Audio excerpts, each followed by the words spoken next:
नमस्कार दोस्तों। जय हिंद। जो मेरा ये मोटिव है ये वीडियो बनाने का, इसका ये है कि to spread the awareness regarding कोविड-19। और अगर किसी को कोविड-19 है तो काफ़ी टेंशन की बात नहीं है। और मैं इसमें अपनी कोविड-19 की जर्नी शेयर करूँगा।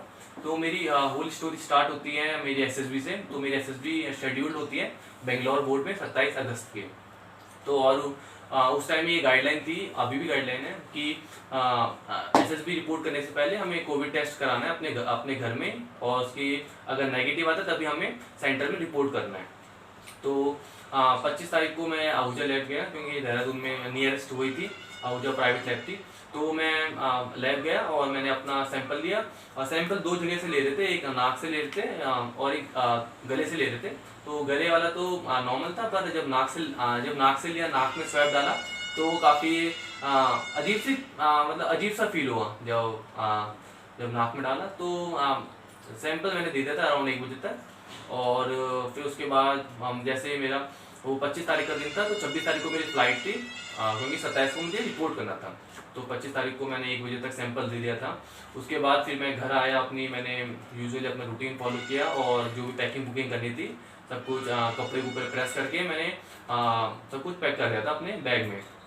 और मैं यूजुअली सो गया था 10-11 बजे तक। और फिर उसके अगले दिन 26 तारीख को जब मैं उठता हूँ सुबह, तो मैं देखता हूँ 5 बजे, अराउंड 5 बजे दो नोटिफिकेशन थी मेरे फ़ोन में। एक तो आहूजा लैब की रिपोर्ट थी और दूसरी थी मेरा बोर्डिंग पास। तो मैंने सोचा पहले कोविड रिपोर्ट देख लेते। तो मैंने जब खोला तो तब तक मुझे यही लगता था कि कि कोई भी कोविड करा रहा है तो मतलब नेगेटिव ही आता होगा। तो फिर ये मुझे तब तक ये लगा जब तक मैंने रिपोर्ट खोली नहीं थी। तो मैंने खोला तो मैंने पॉजिटिव आया, तो मैं काफ़ी शॉक हो गया था। मैंने कहा क्या पता मुझे पढ़ने में कुछ गलती हो गई, तो मैं अपने भाई को भेजा, क्योंकि वो मेडिकल फील्ड में ही है। तो मेरे भाई ने बोला ये तो पॉजिटिव है। तो काफ़ी शॉक हो गए थे भाई भी और मैं भी। तो फिर जैसे मुझे पता चला कि मेरी रिपोर्ट पॉजिटिव है, तो मैं अपने आप को मैंने एक आइसोलेट कर लिया था अपने रूम से, अपने घर वालों से अलग होके। तो फिर तो मैंने अपने मम्मी पापा और अपनी बहनों को बताया, क्योंकि भाई को तो बता दिया था कि मैं रिपोर्ट में पॉजिटिव है। तो वो भी काफ़ी टेंशन में आ गए थे, और टेंशन होना भी काफ़ी नॉर्मल बात है, बिकॉज 27 को मेरा इंटरव्यू, मेरा एसएसबी था। और एक दिन पहले पता चलता, और जब मेरी पूरी प्लानिंग हो गई थी, फ्लाइट हो गया था, रिटर्न टिकट हो गया था। और रिटर्न टिकट इसलिए क्योंकि कर्नाटक गवर्नमेंट की गाइडलाइन थी, क्योंकि रिटर्न टिकट भी होना चाहिए। तो मैं रिटर्न टिकट भी हो गया था। तो फिर घर वाले काफ़ी टेंशन में आ गए थे कि मतलब इंटरव्यू नेक्स्ट डे, और एक दिन पहले पता चलता है कि कोविड पॉजिटिव है। तो फिर मुझे पहले तो यकीन नहीं हुआ। मैंने कहा यार, मैं तो मुझ में तो कोई सिम्टम्स नहीं है, मैं तो बिल्कुल फिट हूँ। और मैं उस टाइम में यूजुअली हफ्ते में 4 से 5 बार 5 किलोमीटर की रनिंग करता था। उसके बाद अराउंड 1 घंटे की मैं एक्सरसाइज करता था। तो मैंने कहा मुझे तो हो ही नहीं सकता, मुझे लगा फॉल्स पॉजिटिव है। तो फिर मैंने 8 बजे का वेट किया। तो फिर मैंने 8 बजे लैब वालों को फ़ोन किया, जहाँ से मैंने टेस्ट करवाया था। तो मैंने उनसे बोला सर ऐसी बात है, मुझ में कोई सिम्टम्स नहीं है। और तो उन्होंने बोला ये पॉसिबल हो सकता है कि आप एसिम्टोमेटिक कोविड पॉजिटिव हो। तो और फिर उन्होंने कहा कि आप कहीं घर से बाहर मत जाना, और आप कहीं भी बाहर मत जाना, और क्योंकि हेल्थ डिपार्टमेंट की एम्बुलेंस आएगी और आपको क्वारंटाइन सेंटर लेके जाएगी। तो ये सेकंड शॉकिंग मोमेंट था मेरे लिए और मेरे घर वालों के लिए। तो तो फिर काफ़ी शॉक हो गया था मैं उस वक्त। तो फिर उसके बाद मुझे यही करना था। मुझे कंफर्म हो गया था कि अब मैं एसएसबी देने नहीं जा रहा, वरना इससे पहले तो मुझे ये लग रहा था मैं कहीं और से टेस्ट कराऊंगा, और दूसरा टेस्ट कराऊंगा मैं, और वहाँ पे मेरा नेगेटिव आ जाएगा और मैं एसएसबी जाऊँगा। तो फिर ऐसा कुछ हुआ नहीं। तो फिर सबसे हार्ड टाइम आता है कि टिकट कैंसिल करना, प्लेन का और ट्रेन का।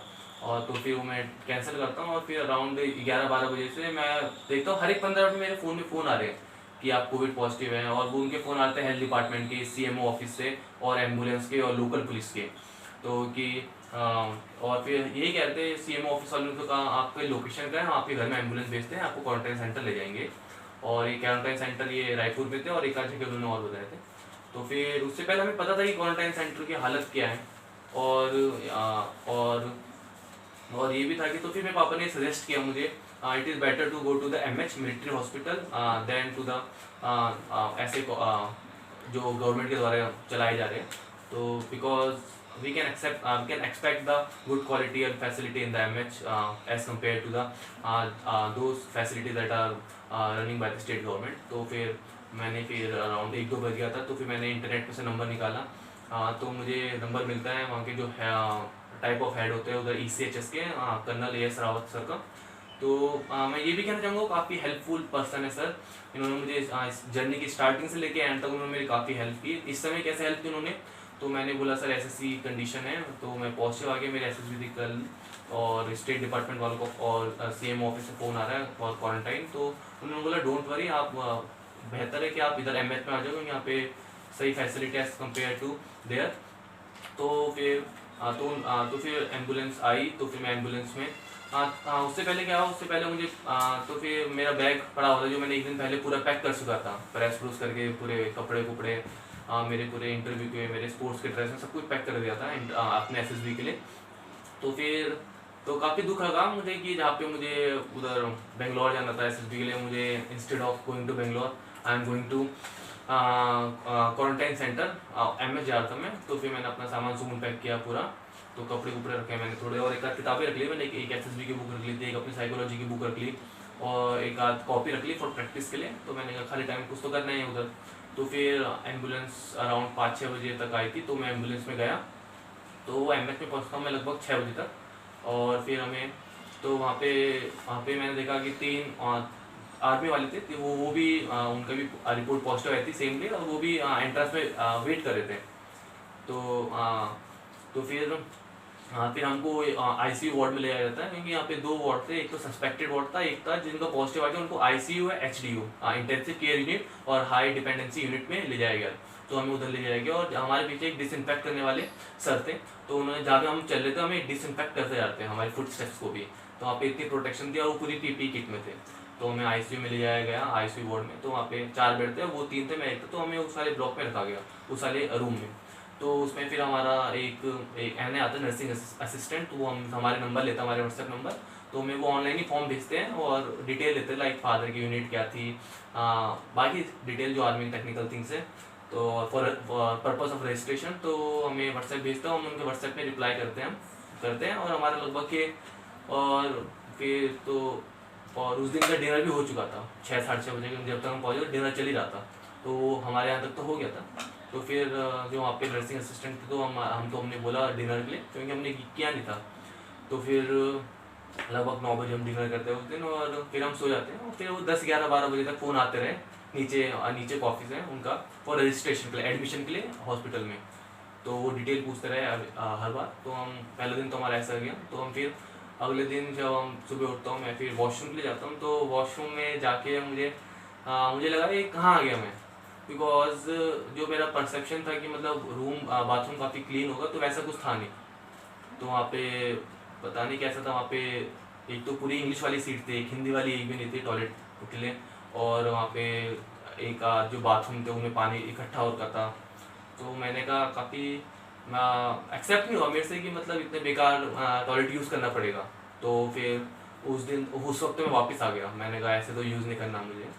तो फिर तो मेरे साथ वालों को भी यही लगा कि ऑकवर्ड की मतलब कि काफ़ी इनकी जो बाथरूम की फैसिलिटी है, खाली बाथरूम की, बाकी चीज़ बिल्कुल वेल मेंटेन था, पूरे गैलरी पूरे रूम्स काफ़ी अच्छा था, पर बाथरूम का थोड़ा सही नहीं था। तो फिर बाथरूम का सही नहीं था, तो हमने थोड़ा एक आध नर्सिंग असिस्टेंट को कभी MNS को बोला, तो उन्होंने एक आध बार तो ठीक करवाया। तो पर उधर जो वर्कर भी आते थे वो भी पूरी PPE किट में आते थे, और हर किसी को अपनी जान की परवाह तो होती है। ऊपर से कोविड वार्ड में काफ़ी कम लोग आते थे, और जो भी आता था वो पूरी प्रॉपर किट में आता था, PPE किट में, जो वो NA हो गया, MNS हो गया, या क्लीननेस वाले लोग हो गए। तो वो क्लीन वाले तो कम ही आते थे बाथरूम में, वो जो हमारे रूम का झाड़ू पोछा मार के चले जाते थे, पर बाथरूम में कम ही जाते थे। तो काफ़ी कंडीशन थोड़ी सी ख़राब थी बाथरूम की। तो अब मैं स्टार्ट करता हूँ जो वहाँ का क्या MH में क्या होता था हमारा रूटीन वहाँ पे। तो वहाँ पे पहले मैं डाइट से स्टार्ट करता हूँ। तो वहाँ पे हमारा क्या होता था, डाइट का वहाँ पे जो मुझे बेस्ट लगा पार्ट इस पूरे स्टोरी का, वो बेस्ट लगा डाइट का, क्योंकि यहाँ पे सुबह हमें नाश्ता मिल जाता 6:30 बजे, दिन में हमें लंच मिलता था 12:30 बजे, और हमारा डिनर होता था शाम के 6:30 बजे। तो ये काफ़ी अनयूजुअल टाइम है, बिकॉज हम घर में यूजुअली मैं 8 या 9 बजे खाना खाता था, और रात को भी हम कभी 8-9 बजे खाना खाते थे। तो 6:30 बजे खा के काफ़ी जल्दी था। तो बस और ब्रेकफास्ट और लंच के बीच में अराउंड 10 बजे तो हमें हल्दी वाला दूध भी मिलता था, और वही लंच और डिनर के बीच में हमें अराउंड 4 बजे के अराउंड हमें चाय भी मिलती थी। तो और खाना भी यहाँ पे काफ़ी पौष्टिक था, काफ़ी न्यूट्रिशन भरी डाइट थी। और सुबह लाइक हमें रोटी सब्जी और 2 अंडे तो हर रोज मिलते थे, जितने भी 10-11 दिन में रहा वहाँ पे। तो वहाँ पे हर एक दिन हमें रोटी सब्जी और 2 अंडे, और जो नॉन वेज है और जो वेजिटेरियन उनको दूध मिलता था सुबह। और लंच में और डिनर में हमें हर रोज रोटी सब्जी भात दाल, अपार्ट फ्रॉम दैट चिकन या फिश मिलती थी। ये हर रोज, ये पूरे 11 दिन का है, तो हमें काफ़ी अच्छी डाइट मिली। तो और अपार्ट फ्रॉम दैट मेरा रूटीन क्या था उन दिनों, मेरा रूटीन तो स्टार्टिंग के 2 दिन तो मुझे एक्सेप्ट ही नहीं हुआ कि मैं ऐसी जगह रहूँगा। तो मैंने सोचा कि मैं बात करता डॉक्टर से। तो मैंने उनसे बात की दूसरे दिन कि सर की फैसिलिटी बहुत सही नहीं है, स्पेशली बाथरूम की, बाकी तो बेस्ट है। तो मैंने बोला सर कि मुझे होम क्वारंटाइन के लिए परमिशन दे दीजिए। तो उन्होंने बोला नहीं, by this there is threaten to our family and your neighbours. मैंने बोला मैं घर में रहूँगा, तो उन्होंने परमिट नहीं किया मुझे। मैंने उन्हें बोला भी कि बेटर कंडीशन मेरी घर में रहेगी, क्योंकि यहाँ के बाथरूम है, क्योंकि मुझे अभी तक भी उस टाइम तक भी ये लग रहा था कि फॉल्स पॉजिटिव है। तो मुझे लग रहा था यहाँ पे तो सभी क्रिटिकल केस हैं। पार्ट जो मेरे रूम में 4 लोग थे उनके अलावा सभी पूरे आईसीयू वार्ड था, वो लिटरली आईसीयू वार्ड था। उसमें सभी की ऑक्सीजन लगा हुआ, ऑक्सीमीटर लगा हुआ, और उनको थोड़े थोड़े टाइम में इंजेक्शन दिए जाते, उनके सैंपल लिए जाते थे। तो फिर मैंने कहा ऐसे तो बाथरूम में यूज़ करके तो मैं अगर मैं पॉजिटिव हूँ भी नहीं तो मैं पॉजिटिव हो जाऊँगा। तो काफ़ी डर भी सताता था। तो मैंने बोला, तो उन्होंने बोला नहीं नहीं डोंट वरी, कुछ नहीं होगा। तो फिर मैंने उनकी बात में बिलीव किया, और फिर क्या मैंने एक्सेप्ट कर लिया कि मुझे उधर ही रहना है। उसके बाद थोड़ा दिन काटना आसान हो गया जब मैंने एक्सेप्ट कर लिया कि मुझे उधर ही रहना है। तो फिर मैं अपना रूटीन बताता हूँ। तो रूटीन में मैं अराउंड उठता था 5:30-6 बजे। तो फिर मैं उठ के थोड़ा फ्रेश हो जाता था। और वैसे यूजुअली मैं फ्रेश बाद में होता था 10-11 बजे, जब क्योंकि वहाँ पे सभी फौजी थे, सभी वहाँ पे भीड़ हो जाती थी सुबह। तो मैं स्टार्टिंग के 1-2 दिन ही गया सुबह 5 बजे, फिर मुझे रियलाइज़ हुआ कि यहाँ बहुत भीड़ हो जाती सुबह। और बाथरूम भी ज़्यादा बड़ा नहीं था इतने, वहाँ पे लगभग अराउंड 15 to 20 लोग थे। तो फिर बाद में मैंने टाइम चेंज कर दिया था अपना वॉशरूम जाने का, मैंने अराउंड 10-11 बजे जाता था। तो फिर मेरा रूटीन क्या था, यूजुअली मैं उठता था 6-6:30 बजे, 5:30-6 बजे। उसके बाद उठ के मैं थोड़ा यूट्यूब में रामदेव जी की वीडियो लगा के थोड़ा योगा करता था, जॉगिंग योगा, और थोड़ा ब्रीथिंग एक्सरसाइज, कपाल भारती, अनुलोम विलोम, ये सभी एक्सरसाइज करता था मैं और योगा करता था। उसके बाद 6:30 बजे तो फिर हमारा ब्रेकफास्ट होता था। तो हम अपनी थाली लेके जाते थे, वहाँ पे लाइन लग जाती थी, वहाँ पे पूरा सोशल डिस्टेंसिंग का नॉर्म्स फॉलो किए जाते थे। वहाँ पे काफ़ी डिस्टेंस था, तो वहाँ पे प्लेट रखते थे, वही जैसे मैंने नाश्ते में बताया, रोटी सब्जी और 2 अंडे दिए जाते थे हमें। तो हम ब्रेकफास्ट करने के बाद उसके बाद फिर 7 बज जाते थे। उसके बाद फिर मैं 7 से 8 न्यूज़ सुनता था, डीडी न्यूज़ में आती थी, मैं न्यूज़ सुनता था उसके बाद। और फिर 8 बजे वहाँ पे नीचे बिल्कुल हमारी क्या थी, बिल्कुल जहाँ पे मेरा बेडिंग थी वहाँ पे बिल्कुल विंडो साइड थी। तो हमें नीचे का पूरा रोड दिखता था, पूरा पार्किंग एरिया दिखता था, और पूरा ECHS का ब्लॉक दिखता था। तो वहाँ पे मैं नीचे देखता था, वहाँ पे सोल्जर का फॉलिंग होता था, जो सुबह रोल कॉल होती है, और वो 8 बजे होता था। वहाँ पे कभी ब्रिगेडियर उन्हें वो करता था, एड्रेस करता था कभी, और मोस्ट ऑफ द टाइम सूबेदार या नायब सूबेदार उनको एड्रेस करते थे। तो वही देखता था, काफ़ी अच्छा लगता था, इन थ्रीज में खड़े हैं और वो उन्हें इंस्ट्रक्ट करते हैं। और वो स्टार्टिंग में उन्होंने ये भी बोलता, they are doing very good job. उन्होंने सोल्जर्स को बोला था जो AMC के, आर्मी मेडिकल कोर के, कि they are doing good job by serving और बाई परफॉर्मिंग देयर ड्यूटी, और by serving those people those are suspected and affected by COVID. तो फिर लगभग 8-8:30 हो जाता है ऐसे ही। तो उसके बाद में थोड़ा चेस्ट चूस खेल लेता था। उन दिनों में मैंने चेस ही खेला, हर रोज़ मेरा अराउंड 4 से 5 बार में चेस खेलता था, और लगभग 10 से 11 हर रोज़ मेरा यही रूटीन था, खेलता था मैं 4 से 5। उसके बाद 10-11 बजे फिर हमारा दूध आता था, दूध पीता था। उसके बाद में थोड़ा यूट्यूब देख लेता था, और उसमें यूजुअली मैंने गौर गोपाल दास और सदगुरु की वीडियो देखी, काफ़ी मोटिवेट किया मुझे इन वीडियो ने। और तो फिर वही 12:30 बजे लंच का टाइम हो जाता था। 12:30 बजे के बाद 1 बजे तक हम लंच कर लेते, उसके 1 बजे के बाद फिर मेरा तो पढ़ने का टाइम था, मैं ये इस टाइम में रखा था। तो मैंने फिर उसके बाद में थोड़ा मैंने अपना SSB की बुक लेके था, कभी वो पढ़ लेता था, और अभी साइकोलॉजी की बुक लेके था, फिर उसके बाद वो पढ़ लेता था। और फिर मैंने ऑनलाइन पेपर डाउनलोड किए CDS के, फिर मैं वो सॉल्व कर देता था। तो ऐसे करते करते शाम के 5-6 बज जाते थे। और फिर वही 5-6 बजे थे, फिर हम थोड़ा शाम को थोड़ा हेल्दी डिस्कशन, वहाँ पे सभी फौजी थे तो मैं उनसे कभी थोड़ा बात करता था कि मतलब उनका स्पेसिफिक क्या रोल है वहाँ पे। मैंने देखा मतलब ऑल ओवर इंडिया के सोल्जर्स थे वहाँ पे। जैसे वहाँ पे जम्मू कश्मीर राइफल के भी थे, मद्रास रेजिमेंट के भी थे, और आर्टिलरी के भी थे, इंजीनियर्स के भी थे, और गोरखा के भी थे। और वहाँ पे मतलब ऑलमोस्ट सभी हर जगह के मुझे सोल्जर्स मिले, और काफ़ी उनका एक्सपीरियंस, मैंने उनसे बात किया, उनका एक्सपीरियंस लिया कि मतलब उनका पर्टिकुलरली क्या रोल है उनका, और उनके यूनिट का, और उनकी क्या लोकेशन है, मतलब ये दीज थिंग्स। और मुझे काफ़ी क्या पता डेस्टिनी में मेरा यही हो कि in spite of going to the Bangalore, कि मेरा इनके साथ टाइम स्पेंड करना हो, यही हो डेस्टिनी में। और फिर वही 6-6:30 बजे हम डिनर करते थे, उसके बाद फिर मैं थोड़ा व्हाट्सएप चला लेता था 7-8 बजे तक, और फिर थोड़ा कभी यूट्यूब वीडियो चला लेता था 8-9 बजे तक, उसके बाद फिर मैं 9 बजे सो जाता था। तो बेसिकली ये रूटीन था मेरा। और हाँ, इस बीच में कभी दिन में कभी भी मेरे घर वालों का और मेरे दोस्तों का फ़ोन आता था कि हाल चाल पूछने। तो ये मेरा रूटीन था उस वक्त। और जब 9वां-10वां दिन हो गया था मुझे, तो मैंने फिर डॉक्टर को बोला कि सर मेरे 10 दिन पूरे हो गए, क्योंकि वहाँ पे ये नॉर्म था कि 10 दिन बाद कि हर किसी का टेस्ट हो रहा था कोविड का। तो मैंने बोला सर मेरे भी 10 दिन हो चुके हैं। तो ये 4 तारीख की बात है, तो उन्होंने मेरा कोविड सैंपल लिया। तो वहाँ पे एक NIH वहाँ पे, तो उन्होंने मेरा सैंपल लिया। सैंपल लेने के बाद ये 4 तारीख के बाद उन्होंने सैंपल लिया, तो मैं काफ़ी वेट करता था। और ये टेस्ट है जो मैं काफ़ी, इसका रिजल्ट का काफ़ी बेसब्री से इंतज़ार कर रहा था कि इसका क्या आएगा, पॉजिटिव आएगा, नेगेटिव आएगा। मैं काफ़ी टेंशन में था, क्योंकि मुझे लग रहा था कि अभी तक मैं नेगेटिव था, पर फॉल्स पॉजिटिव है जिसमें इधर हूँ। और यहाँ पे ICU वार्ड में रहने के बाद, इतने सारे लोगों के बीच में रहने के बाद, क्या पता अब ना हो जाऊँ पॉजिटिव में। तो काफ़ी डर भी था मेरे अंदर। पर वहाँ पे जब मैंने देखा कि वहाँ बहुत सारे टाइप के लोग आते हैं, वहाँ पे मैंने देखा जिनके यूनिट यहाँ पे एट प्रेजेंट देहरादून में। तो जब वो अपनी छुट्टी काट के आते हैं, उनको एयरपोर्ट से डायरेक्ट लाया गया, वो भी काफ़ी एसिम्टोमेटिक थे, वो काफ़ी बिल्कुल मेरे तरह थे। तब जाके मुझे थोड़ा यकीन हुआ, हाँ कुड भी मुझे एसिम्टोमेटिक कोविड हो सकता है, क्योंकि मैं 4-5 केसेस देख लिए थे, तो बिल्कुल यंग थे मेरे तरह, और वो भी बिल्कुल कोई, उनमें भी कोई सिम्टम्स नहीं था। उनका रैपिड टेस्ट में उनका ही पॉजिटिव आया था। तो मैंने कहा कुड भी हो सकता है। मैं तो नेट में भी स्टडी की, तो मैंने पाया कि 25% of the present case asymptomatic है या वेरी माइल्ड केस है। तो मैंने कहा क्या पता मुझे हो भी सकता है, और सेम टाइम मुझे ये भी आ रहा था क्या पता वो फॉल्स पॉजिटिव हो। तो पर मेरा टेस्ट हो गया था। तो फिर 5 तारीख को फिर मैं वापस डॉक्टर के पास गया। तो मैंने पूछा सर मेरी रिपोर्ट आ गई? उन्होंने बोला हाँ आ गई, आपका नेगेटिव आ गया। तो मुझे काफ़ी खुशी हुई, लाइक जैसे मेरा कोई और पेपर क्लियर हुआ, तो मुझे बिल्कुल उससे ज़्यादा खुशी हुई ये पेपर क्लियर करने में। तो फिर तो फिर उन्होंने बोला अभी अब ज़्यादा घूमो मत इधर, क्योंकि यहाँ पे अब थे तो उधर पॉजिटिव केस ही, कि अब तो अब मैं नेगेटिव हो गया था। तो उन्होंने बोला ज़्यादा घूमो मत, अपने बेड में बैठो। तो मैं अपने बेड में बैठा रहा, अपने बेड में बैठा रहा।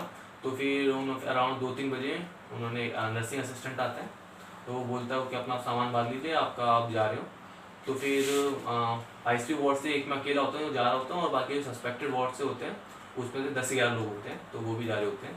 तो काफ़ी खुशी हो रही थी कि मतलब मैं इधर से जा रहा हूँ। पर यह था कि स्टार्टिंग थोड़ा बेकार लग रहा था कि मैं कहाँ आ गया, कहाँ जाना था, कहाँ आ गया। तो फिर पर बाद में जब मैंने एक्सेप्ट कर लिया कि मुझे इधर ही रहना 10-11 दिन, और ये सेफ्टी के लिए, मेरे घर वाले की और मेरे नेबर्स की, मेरी सोसाइटी की सेफ्टी के लिए ये बेहतर होगा, तो फिर मैंने एक्सेप्ट कर लिया था। फिर मैंने अपना फिर रूटीन भी वैसा बना लिया था। फिर मैंने मतलब आदत हो गई थी वहाँ पे। फिर जाते हुए अजीब सा लग रहा था कि मैं मानसी हो जा रहा हूँ। तो फिर अराउंड 2-3 बजे मैं गया, फिर उन्होंने मुझे डिस्चार्ज फॉर्म दिया मेरे को। और फिर मैं वहाँ पे तो हमारी फ़ोटो ली गई वहाँ पे MS के बाहर, और हम 10-11 थे, हमारी फ़ोटो ली गई। उसके बाद फिर मैं घर को आ गया। तो फिर घर में पहुँचने के बाद काफ़ी अच्छा लगा मुझे कि घर की इंपॉर्टेंस तभी पता चलती है जब हम बाहर जाते हैं, वरना हमें नॉर्मली लगता है कि हम घर में ही तो हैं। पर जब मैं 10-11 दिन बाहर रहा, तब पता चला घर की इंपॉर्टेंस, और फैमिली मेम्बर्स की और दोस्तों की कि क्या इंपॉर्टेंस होती है, और क्या रहना कैसा होता है। तो फिर यहाँ पे भी मैंने और अच्छी बात ये थी कि मैं घर वालों को भी टिल डेट, जब तक मैं डिस्चार्ज हुआ था, कोई सिम्टम्स नहीं थे। वरना चांसेस ये होते हैं कि, क्योंकि जब तक मेरा रिपोर्ट आया था मैं रह तो उनके साथ ही रहा था, तो उन्हें भी कोई सिम्टम्स नहीं आए थे अभी तक भी। तो ये काफ़ी अच्छी बात है, और मैं गॉड को थैंक्स कहता हूँ, क्योंकि बहुत केस में अगर मुझे कोविड हुआ भी नहीं था, तो मैं 10 दिन 11 दिन तो पॉजिटिव लोगों के बीच में रहा, तो मैं ठीक था, और अगर हुआ था तो मैं मेरे घर वालों को किसी को नहीं हुआ, क्योंकि अगर मुझे हुआ था चांसेस थे मेरे घर वालों को हो जाए, और मैं वापस नेगेटिव आ गया, रिपोर्ट काफ़ी सही है। बट हाँ थोड़ा सा है कि एस एस बी छूट गई मेरी बेंगलोर में। बट हाँ कोई बात नहीं, मेरा बाकी अदर अटैम्प्ट है मेरे एस एस बी के, तो मैं उनके लिए प्रिपेयर वेल करूँगा। तो मेरा मैसेज यही देना चाहता हूँ कि इसमें कोई डरने की बात नहीं है, कि मतलब अगर आपको कोई सिम्टम्स फील होते हैं तो आप घरेलू आप तो ये टेस्ट करा सकते हैं, या बहुत माइल्ड हो रहे हैं तो आप क्या हो सकता है, आप अपने आप को थोड़ा घर से आइसोलेट रख सकते हो। और आजकल तो कोरोना पीरियड चल ही रहा है, तो मैं रिक्वेस्ट करूँगा हर किसी को कि हल्दी वाला दूध पियो गरम गरम, और गर्म पानी पिए, और विटामिन सी की गोली खा सकते हैं। और हाँ वहाँ पे ऐसा था, जैसे मैं एसिम्टोमेटिक था एमएच में, तो वहाँ पे कोई अपना हमारी दवाई ने स्टार्टिंग के 3-4 दिन में विटामिन सी दी थी फॉर इम्यून बूस्ट करने के लिए। बाकी उसके अलावा कोई और हमारा कोई मेडिकेशन नहीं हुआ हमारा उधर। और बाकी को और तो ज़्यादा सीवियर केस थे, पर हम तो एसिम्टोमेटिक, हमें कोई केस नहीं था। तो मैं आपसे कहना चाहूँगा, अगर आपको हल्के से माइल्ड से भी होते तो आप घर में आइसोलेट हो जाओ। हाँ अगर ज़्यादा बिगड़ते तो आपको डॉक्टर को प्रीफर करना चाहिए, अपना टेस्ट कराना चाहिए। अगर आपको हल्के से माइल्ड हो रहे हैं या ना के बराबर हो रहे हैं तो आप काढ़ा पीजिए, एलोवेरा का जूस पीजिए, गिलोय का जूस पीजिए, और विटामिन सी की गोली खा सकते हैं, और गर्म भाप ले सकते हो आप लोग कि। और बेसिकली जो ये अफेक्ट करता है, जो मैंने उधर देखा वहाँ पे बहुत सारे केसेस थे जो मैंने पाए कि लोगों के क्या सिम्टम्स थे। लोगों के सिम्टम्स क्या थे, उनके स्मेलिंग पावर काफ़ी ख़त्म हो चुकी थी, वो कुछ स्मेल नहीं कर पा रहे थे, किसी के टेस्ट फील नहीं कर पा रहे थे, टेस्ट कैसा आ रहा है। और किसी को क्या हो रहा था, वहाँ पे मैंने खुद ही देखा कि वहाँ पे जैसे हमारा बाथरूम था अराउंड 10-15 मीटर की दूरी में था, तो वहाँ पे अगर कोई जा रहा था तो उनकी सांस बहुत फूल जा रही है, हैवीली ऐसा लग रहा था कि 5-10 किलोमीटर दौड़े, उनकी सांस बहुत फूल जा रही थी। तो बेसिकली जो ये कोरोना होता है ये हमारे लंग्स में अफेक्ट करता है। वो जो फौजी थे जो 10 किलोमीटर 20 किलोमीटर दौड़ते थे, उनकी 10 मीटर में उनकी सांस फूल गई थी। तो बेसिकली ये सिम्टम्स है, एक तो टेस्ट ना आना, स्मेल ना आना, सांस फूल जाना बहुत जल्दी। तो ये सभी उसके सिम्टम्स हैं। और आपसे भी कहना चाहूँगा, थोड़ा जितना बाहर अवॉइड कर सकते हो, काम है तो जाओ, पर जितना बाहर अवॉइड कर सकते हो बाहर ना जाओ। और रेगुलरली हैंड वॉश कीजिए, अपना मास्क पहनिए, अपने बाहर जाते तो ग्लव्स भी पहनिए, और सोशल डिस्टेंस मेंटेन करिए, ये सभी चीज़ें। ऊपर से अगर हो भी जाता है तो डरने की बात नहीं है इसमें। 9 से 10 दिन में आराम से काम रह के आराम से आप इजीली ठीक हो सकते हो, जैसे मैं ठीक हुआ। और मैं कहना चाहूँगा कि बहुत सारे लोगों को पता भी नहीं होगा कि मुझे कोविड था, एक्सेप्ट बहुत कम लोगों को पता था कि मेरे फैमिली मेम्बर में थोड़े रिलेटिव्स को और थोड़े फ्रेंड को पता था, बाकी लोगों को नहीं पता था कि मुझे कोविड है। और ये वीडियो देखने के बाद उन्हें पता चल जाएगा कि, और जैसे आप लोगों को पता है मैं आप लोगों के बीच में से एक हूँ, तो जैसे मैं अपना फर्स्ट हैंड एक्सपीरियंस बता रहा हूँ, तो विश्वास कीजिए ये कोई डरने की बात नहीं है। हाँ थोड़ी फैलने ईजिली स्प्रेडेबल है, तो पर ऐसा कुछ नहीं, इजीली 9 से 10 दिन ठीक हो जाते हैं। ऊपर से मैं तो कहूँगा मेरे में तो कोई सिम्टम्स भी नहीं थे, और कुछ भी तो कुछ प्रॉब्लम भी नहीं हुई, तो ऐसे को डरने की बात नहीं है। बस जो गवर्नमेंट की गाइडलाइंस है उनको फॉलो करते रहिए, और अगर आपको कुछ फील होता है तो होम रेमेडी कीजिए, और अगर ज़्यादा आपको सिम्टम्स दिख रहे तो आप डॉक्टर के पास जा सकते हैं। और यही कहना चाहूँगा, ये काफ़ी अनएक्सपेक्टेड टर्न था मेरी लाइफ का। आज से पहले ऐसे कोई ऑलमोस्ट यू टर्न तो नहीं, काफ़ी अनएक्सपेक्टेड टर्न बोलूँगा मैं, क्योंकि जहाँ मुझे कहीं और जाना था, जहाँ मुझे बेंगलोर होना था, वहाँ मैं एमएच के हूँ। पर हाँ किस्मत में होगा राशन खाना आर्मी वालों का, भले ही बेंगलोर या एमएच देहरादून, तो वही खाना था। बस ये था कि जहाँ मुझे फ्लाइट में बैठा था वहाँ मैं एम्बुलेंस में था।